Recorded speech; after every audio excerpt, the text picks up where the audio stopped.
महाराष्ट्र में देवेंद्र फडणवीस सरकार ने राज्य के विकास के लिए एक विशाल रोड मैप तैयार कर लिया है। सरकार की नई वैश्विक सक्षमता केंद्र नीति 2025 को कैबिनेट ने मंजूरी दे दी है। इस नीति के तहत अगले 5 साल में 50,600 करोड़ रुपए का निवेश आएगा और 4 लाख से ज्यादा लोगों को रोजगार मिलेगा। सरकार का लक्ष्य है कि शहरी और ग्रामीण दोनों इलाकों में बुनियादी ढांचे को मजबूत किया जाए और प्रशासन को और चुस्त दुरुस्त बनाया जाए। महाराष्ट्र सरकार ने अगले 5 साल के लिए राज्य के विकास का सबसे बड़ा रोड मैप तैयार कर लिया है।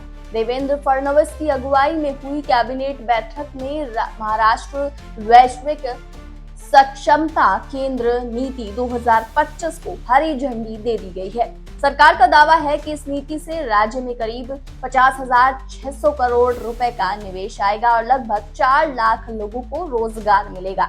इसका सीधा फायदा युवाओं को मिलेगा और राज्य की अर्थव्यवस्था को भी एक नई रफ्तार मिलेगी। वैश्विक सक्षमता केंद्र यानी कि ग्लोबल कैपेबिलिटी सेंटर्स (GCC) दरअसल ऐसे संस्थान होते हैं जो भारत में रहकर दुनिया भर की कंपनियों के लिए टेक्नोलॉजी, फाइनेंस, इनोवेशन और डिजिटल सॉल्यूशंस तैयार करते हैं।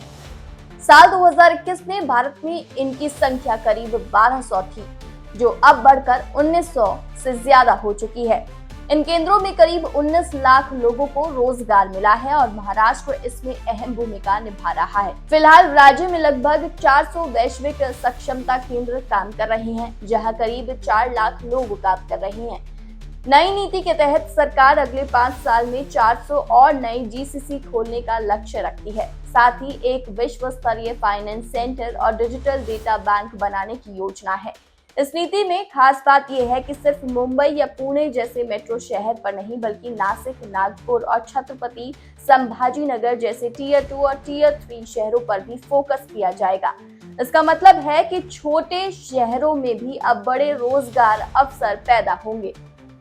सरकार की प्राथमिकता वाले सेक्टर भी तय हैं: अंतरिक्ष और रक्षा, कृषि और खाद्य प्रसंस्करण, रत्न और आभूषण, लॉजिस्टिक्स, मेटल माइनिंग, फार्मास्यूटिकल्स और केमिकल, रिन्यूएबल और ग्रीन एनर्जी, कपड़ा, IT और ऑटोमेटिव जैसे क्षेत्रों को विशेष प्रोत्साहन मिलेगा। गौर करने वाली बात यह है कि सिर्फ महाराष्ट्र ही नहीं, बल्कि कर्नाटक, उत्तर प्रदेश, मध्य प्रदेश और गुजरात जैसे राज्य भी अपनी अपनी GCC नीतियां लेकर आ चुके हैं। लेकिन महाराष्ट्र का दावा है कि उसकी नीति सबसे व्यापक और रोजगार सर्जन करने वाली साबित होगी। आने वाले 5 साल में अगर ये योजना जमीन पर उतरती है तो महाराष्ट्र में रोजगार के अवसर में भारी इजाफा होगा, निवेशकों का भरोसा मजबूत होगा और राज्य भारत के आर्थिक इंजन के रूप में और भी ताकतवर बनकर उभरेगा।